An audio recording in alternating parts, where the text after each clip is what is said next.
Even though animation demo reels don't need to be lit and rendered, a playblast is more than fine just to show your animation abilities. A well-lit shot can make your performances pop and your demo reel stand out. So I'm going to show you how to light your shots better in Maya, Blender, and Unreal Engine, because why not? First thing I want to just mention and kind of get out of the way is 3-point lighting. A long time ago, I did a video on the basics of lighting in 3D where I talked about the idea of 3-point lighting and different types of lights and that kind of thing. So if you've never touched lighting before, you can check that video. I'll have a link down below. But I want to go far beyond that today because while 3-point lighting works great as a way to just throw some lights in your scene, be able to see stuff, and it works, there are much more interesting ways to light your scene that help actually tell the story, to help set the tone, give a mood, provide that energy that you want your shot to have so people feel a certain way when they watch it. You're not going to get a ton of that just throwing in a generic 3-point lighting setup. But before we jump into 3D, a quick word from this video's sponsor, Skillshare, which, as you probably know and you probably heard before, is an online learning community and platform with tons of classes for all kinds of different things, like lighting. So if you want to learn about production lighting, for example, for film and for photo and kind of the core of what this all is,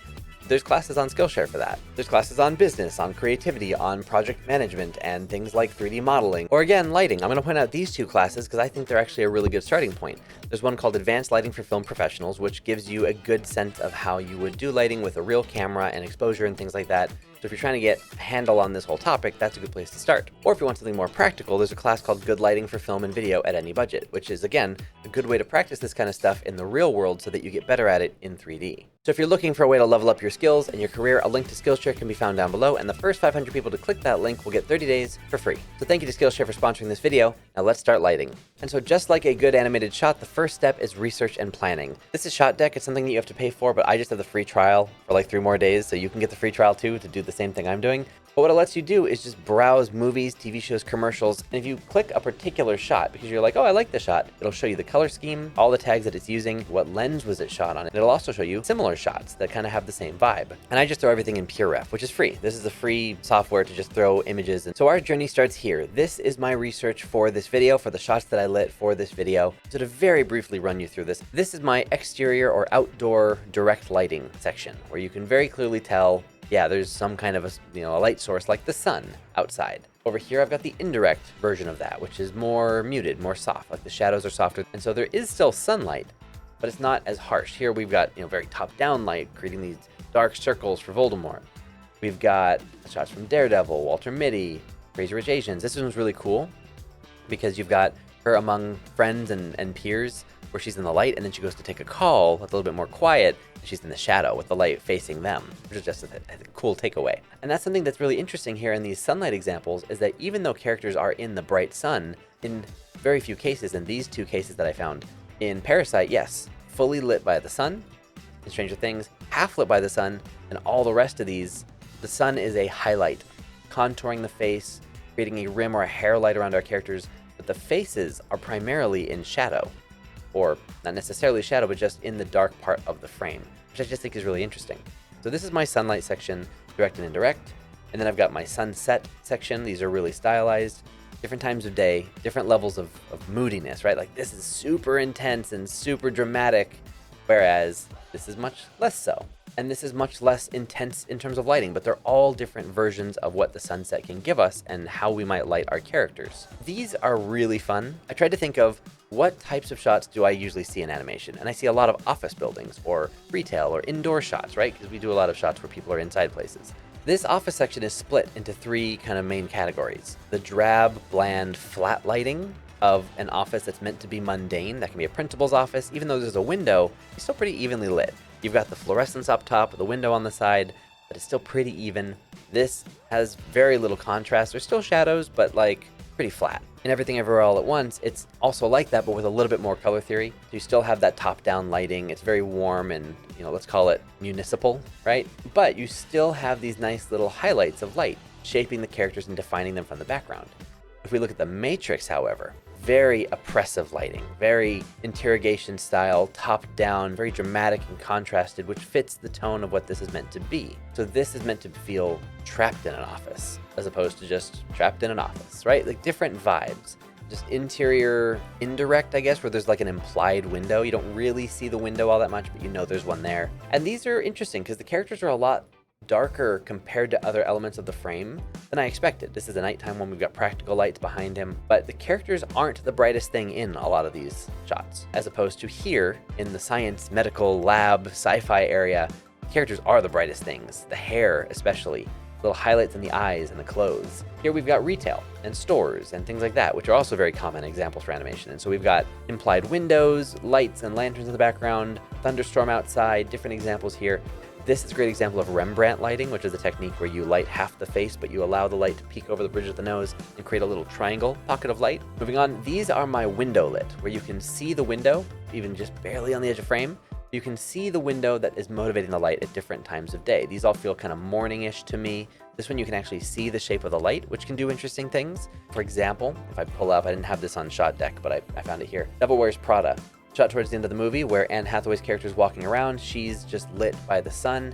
Meryl Streep's character is in her car, and the reflection of this tall vertical building with these like vertical windows creates bars, creates a prison of the world she's built around herself. And so you can do that with lighting as well. Later times of day, more kind of moody, emotional stuff. I've got different car examples that I learned some stuff from. These silhouette ones are just too cool to pass up, had to put those in here.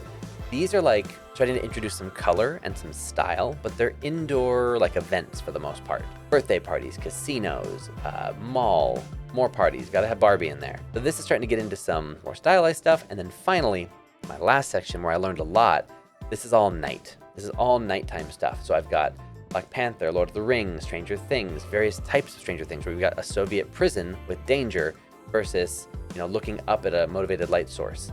Here we're just in the darkness. We've got a quiet place that's really just all about that rim light behind the character. Daredevil, which does a lot of that same stuff too. Game of Thrones, where you might have moonlit scenes. You might have torchlit scenes, where darkness plays a big part. How do you light the dark? So I wanted to learn a lot about that. We've got some city versions where you've got a little bit more depth. You can have street lights, and you can have lamps, and you can have lanterns, and color can be added by stoplights or other things like that, which can add intensity. This is a great example of the composition of the frame, doing a lot of the work, having the lines from the background elements kind of draw your eye to the character. Lighting works so well with surfacing. It works with cinematography. It works with staging. It works with everything, right? It works with music. Lighting's such a big part of this, and your set design can play a big piece too. If you have these lights behind, look how much fun this looks, look how nice this environment is. Versus here, much more dangerous, probably because she's screaming, but the car headlight could be coming right at her, we don't know. And then finally, this is my neon section where it's colored, where the colors play a big part in sort of shaping that into something more interesting. So this was my process of finding a bunch of examples, forcing myself to categorize them in interesting ways, and sort of learn from that analysis how to do them and what I'm getting from each one. So now with all that research done, what can we do in 3D and how can we make things better? Good luck. This is my first scene. I did this one in Maya because the rigs are Maya rigs, and then I just exported to light in Blender or light in Unreal for the other examples. A quick tip that made this really easy is, yes, I've got this great character. This is a ProRigs character, and then the environment I didn't make. The environment came from Kitbash. They actually have that new app called Cargo, which is, you can download it for free. If you have any Kitbash packs, it'll just go into Cargo. Link to that down below. But if you use like the interior storefront or restaurants or various things, they have whole built restaurants. You can just drop in a set and you're done. You don't even have to build it yourself. So that's what I did here. This is one of the stores, put the character in, pose the character. This is what my viewport looks like. Now, if I throw in just a basic 3-point lighting setup and hit 7 in Maya, so I turn on the lights in the viewport, so I'm not rendering, I'm just using the viewport lighting, this is what I get. So you can see the difference, right? Like it's better, but it doesn't tell us anything. Now, if I go ahead and render this, again, I put no thought into this. I'm just like 3-port lighting, go, render. Here's what we get. And if you compare the two images, this is much stronger in most ways. The one thing I don't like about this is that the reflection of the light is showing in the glasses and the eyes, which is losing that contrast and that strong focus on the darkness of the eyes, the pupils. But things like the mouth are much more interesting because you get this great dark shape inside the arm. You get the depth of the arm. You get the actual shadow context of the fingers. Things like this become really helpful to actually see the depth of your scene. So already lighting is helping us, but it's not telling us anything about this shot, about the story that we might be trying to animate here. And so the first example I looked at was the Matrix. And I thought, okay, well, Matrix has the top fluorescent lights on top. And that environment actually has those as well. So I just said, all right, let's throw some lights in at the top. We get an immediate improvement. You can see that there's actually a lot of detail that we can now see on the back wall. Now, if we look before, the wall is cracked, it's got detail, it's got texture, but we weren't really pulling out the surface imperfections without the lighting. These two work together so well. It actually just feels a little bit more realistic. If I keep going, my next attempt was Crazy Rich Asians. And these are all pretty quick, just like, let's try this, let's try this. And what I liked here is that it's more dramatic. They're in a conversation. It's not like an intensely, like a bad conversation. They're just having a dinner conversation. So it's a little bit more close emotionally, right? It's not crazy intimate, but it's closer. And so he's mostly in shadow, but he's got these strong highlights on each side of him. And then the background is pretty well lit. So I did that here. I made the background pretty well lit from the side, and I gave him those two sides here. Now, if I had been really lighting this for real, what I probably should have done is turned off the reflections in the glasses. That's one of the benefits of working in 3D that people in live action filmmaking get to be jealous of us for. Here we have something that's a little bit closer, it's a little bit more cozy, right? It's warmer. But then my last example is this one from Stranger Things. I really like this one. This is much more emotional, it feels like. We're closer up in the camera. The lighting is really kind of more dramatic, and it gives us this more intimate feeling. And this is my favorite one of the series, where we have him kind of lit from the back side. It causes the hand to actually pop a lot more than the previous example from that background. And because we got all the little twinklings of the eye, we're actually seeing more reflections of the lights in the eye. It gives a much warmer and more grandfatherly presence to this character, who's now giving sage advice and trying to help you and trying to really make your night special. And so if you look at these different examples, you can see how much the lighting changes the vibe and the mood of the shot. Now, none of these were very specific. I just posed a character talking in a register, and I just picked different lighting examples. There was no real thoughtfulness that went into what is the character actually saying? What is the character actually doing? What's the actual context or subtext of the shot? And how can the lighting help that story? I didn't do that, but even so, it's still improved. Moving over to Blender now, I'm gonna render in cycles. You could do this in Eevee, but I wanted the shadows from cycles. So this is another character from ProRigs, posed in Maya with the kitbash asset. And then I just exported the character's geometry into Blender, reconnected the textures and stuff.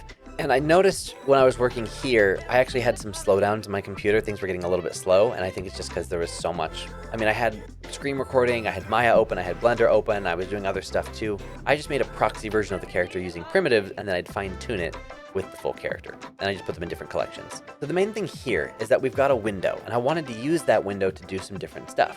You can see this first example, we've got those blinds, right? Creating these lines over the character. It doesn't necessarily have to be like the prison feeling, but I did want to make sure that these lines kind of drew you to the character's face. And so this is one example. This feels like kind of the afternoon lighting, and this is what it looks like, sort of proxy and full. But then I wanted to try something with that sunset vibe. So then I took this example and I made this. I took the wall out and just shot sideways, because I wanted this shadow here. I thought it might be kind of cool in the late afternoon where the sun's really bright. I can have the character maybe squinting against the light, and they're talking to their friend, and they're kind of like one eye's closed because it's kind of bright on this side. And then this example, this felt like morning to me. This kind of rim light along the back. The sun's kind of high up, more kind of straight down. That was cool. And so I did this. Instead of the first one where you get the lines all across from that angle, this one is much more kind of top down. It feels like it's like 10 a.m. or something. He's having a burger at 9 in the morning. I wanted to do something a little bit more interior light based. So I tried a few different things. I thought, well, what if we're in like a break room? Now, obviously I didn't redo the set. I wanted to keep the environment the same just for this video's examples, but if I were doing this for a shot, I would have changed out the table, changed out the bench seating, taken the window away and the whole burger sign. I would have changed it to more of a break room environment and lit this differently. But let's take this flat lighting. And so here's what I got. Now I actually made one mistake with this that's really driving me crazy, but I didn't save this version of the shot, so I can't go fix it really easily. I didn't light the window. Like here, it's the daytime. You're in an office building and it's daytime because you're at work. This is nighttime because I didn't light it outside, and I feel so stupid for that. But it's fine. It's not a big deal, but I would fix that. I would make it so that it's actually daytime.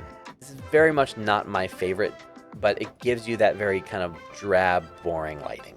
Very flat. I think I could have done better in general. Like, he does have some directionality to the lighting, and I think I could have done more with that, but okay. Now this one's much more cozy. I like this one a lot. You have the kind of blue nighttime outside, and he's clearly lit by a different interior light source. And there's very little light leakage from the outside onto him from now here on the inside. And there's really no separation along the back, which is fine in our case, but I decided I was going to kind of mix the two a little bit. So here I've got the warm light lighting the character on the inside and the blue outside kind of casting light here. It's a little bit more stylized, but I liked it for this example. I thought it was kind of cool since we do have that big window, may as well use it. And I threw an extra light specifically on this wall to create the feeling that there's something up top lighting the wall. Without it, it felt just a little bit too unmotivated. Like, where's that light coming from? Why is he just orange without any reason? Now, I wanted to stylize the last two in this scene. So these are my last two Blender ones. Obviously, there's a big top-down yellow light, and it's really not affecting his face all that much. And then there's like a red light from the side that is affecting his face somewhat. And then the yellow kind of wraps around, hits the shoulders really strongly, but it's really not like a front light. It's like a backlight somewhere. And then if you look closely, his hand is bright, more white. It's actually brighter than his face. And he's got a reflection in his eyes down below. And if you look at the wrinkles on his forehead, they're lit from underneath. So there's a white light kind of underneath the character that's providing the main fill light for his face. So I took that and did this. This was my proxy for it. I have the yellow really focused on the hair and the wrap around the face. I've got the red on the side, and I used a white light to kind of fill in the face. And I actually think this looks pretty great. I'm really happy with how this one came out. I was not expecting it to look so good. It took a lot more work than some of the other ones because I really had to shape the light. I wouldn't say it's done perfect yet, but I think it's really interesting. And then the last one, I love the John Wick movies, and I thought this is such a stylized, interesting thing where you have a well-lit red background with some visual noise on the left, strong lines on the right, and almost no bleed onto him. It's very just stark blue. Now there's other shots in the sequence that I have saved in this board where we do get a little bit more red cast on him, so I allowed myself to kind of borrow from that, and I did this. I added some little red emission bars on the side, used that as the noise on the left, the bars on the right, and the strong blue light. I don't think it's right. I wouldn't call it finished, but I would call it interesting. And I think it could be workshopped further. But for now, this was good enough for a test. But these are all my different examples of how you can light a table scene. Because you could just use standard 3-point lighting, or you could put a background in, use the window, use it to motivate the light, create the feeling of depth and of ambience and environment. And I really actually am a fan of these two, these kind of nighttime ones. It makes it feel like there's a story there. It just feels like a really interesting location. Like that's not something that you usually see in a demo reel or something. Like most people don't light like this because it's harder. Now finally, our last examples are from Unreal Engine. I did once again, took the characters, posed them in Maya. I really wanted to have something with two characters this time. I kept doing the one character shots and I thought, well, let's do something that's less dependent on an environment and more character-based, more story-based. So I took two kids and I had them fight. I wanted them close enough to where they were interacting though, although I didn't actually like deal with the cloth interactions between the two. There wasn't really time. I didn't really need to do it for this example. It's one frame for a video. But what I wanted is two characters where we're really focused on their connection. Now there's some weird artifacts here with the characters, like the textures are fuzzy and some geometry weirdness. I did not spend a lot of time properly migrating the assets over. I just brought them in real quick so we could light them and move on. And then here I wanted to do something that was outside. And Unreal Engine was kind of a perfect fit for this because of the whole global illumination lumen situation. So I turned on ray tracing. I just threw a sunlight in there, and I just moved the sun around. I actually didn't do much for the first couple of examples. So here, I just took the Stranger Things Nancy example of just having light coming in from the side. But with this lighting, you can see, okay, they're well lit. It's daytime. The faces are highlighted. We've got some interesting shadows, and there's that. Works just fine. The next example was more of the sunset, like highlight from the back.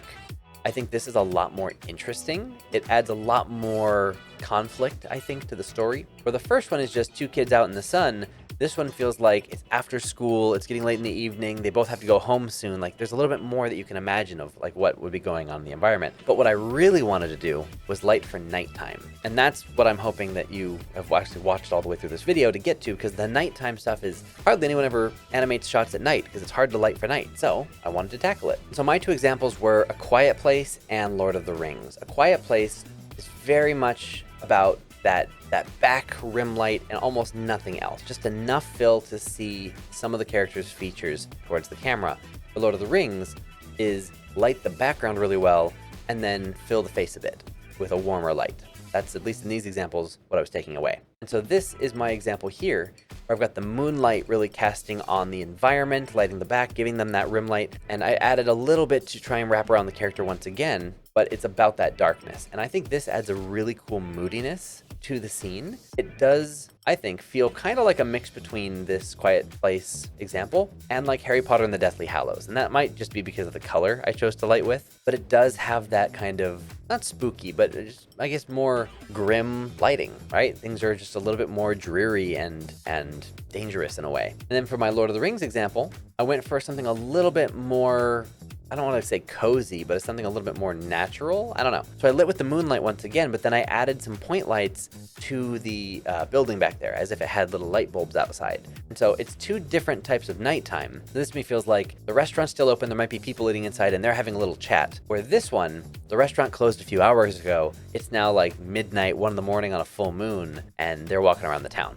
And so it's really not important what tool you're using, because you can use Maya and Arnold, you can use Blender and Cycles, I can use Unreal and its native renderer. It's really going to come down to the research and the reference and the type of lighting that you're going for. This, to me, is a super underutilized aspect of character animation and demo reels and things like that. And you hear a lot of advice for character animators to not light the shot. Don't worry about it, just focus on animation. And that's good advice. Because typically animation reels, like I said, they don't need to be well lit. They don't need to have effects and cloth and hair and all that stuff. It's that thing about putting lipstick on a pig, that if you have bad animation, making it pretty lighting is not gonna fix it. And you should focus on the thing you wanna get hired for. So if you have an animation demo reel, make sure your animation's actually really good before you start worrying about lighting, because this won't save your animation. But if you already have good animation, you're already at a point where you're like, you know what, I want to start plussing my shot, adding to the presentation value, this can take it to that next level.